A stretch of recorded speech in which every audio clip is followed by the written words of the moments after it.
Good morning. It's Thursday. You've almost made it to the weekend.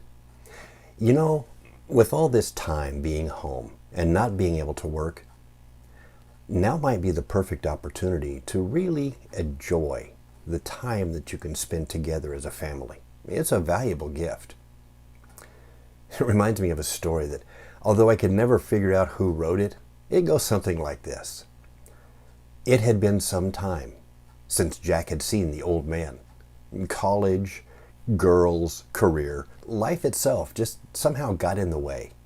In fact, Jack moved clear across the country to pursue his dream of starting a business building houses.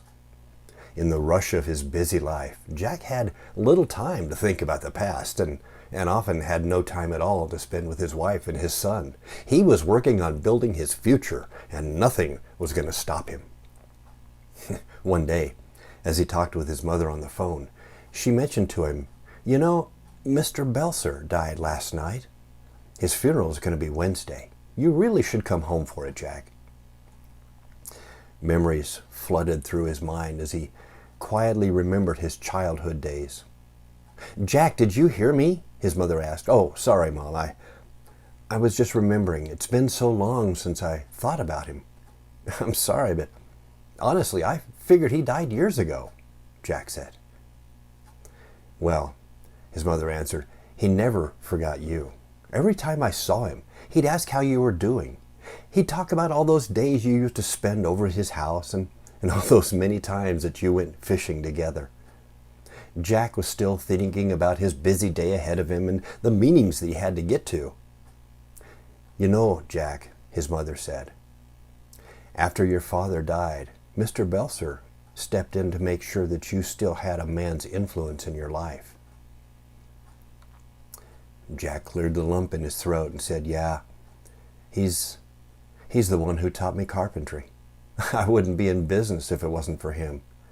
He used to spend so much time teaching me things that he thought were important to know." "Mom, I'm going to come home for the funeral."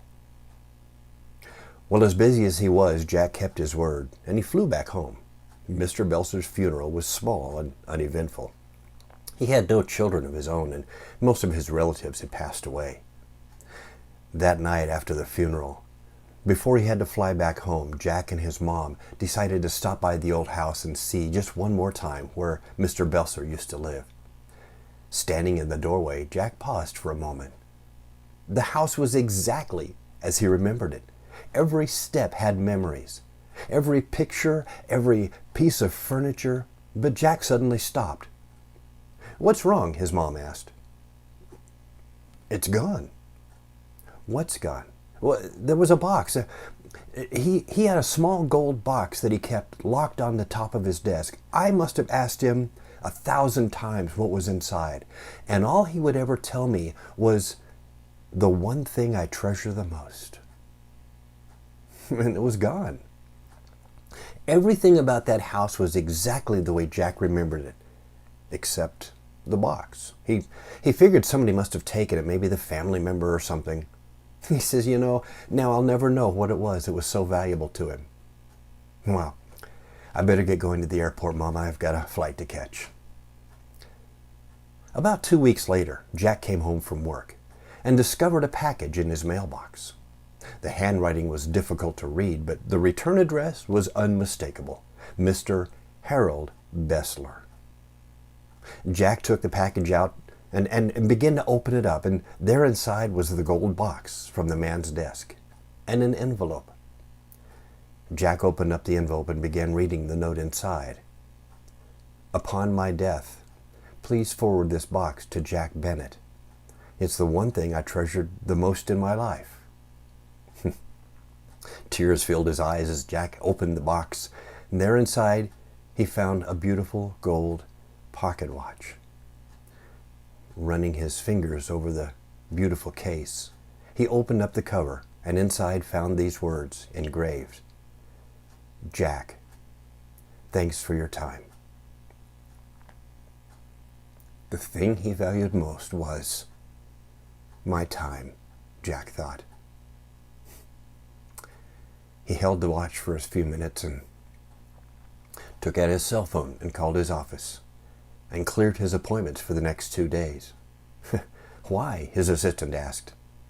I need to spend some time with my son. We're going fishing. You know, in life, sometimes the greatest gift we can ever give to someone else is not something you can buy. It's our time. Is there someone that you can give your time to today? I pray that you have a blessed day. Each morning, look to this Facebook page for more encouraging videos that'll help lift your spirits. And as always, I encourage you to leave a comment. Feel free to share this video with your friends. Thank you. And God bless you as you go through your day today.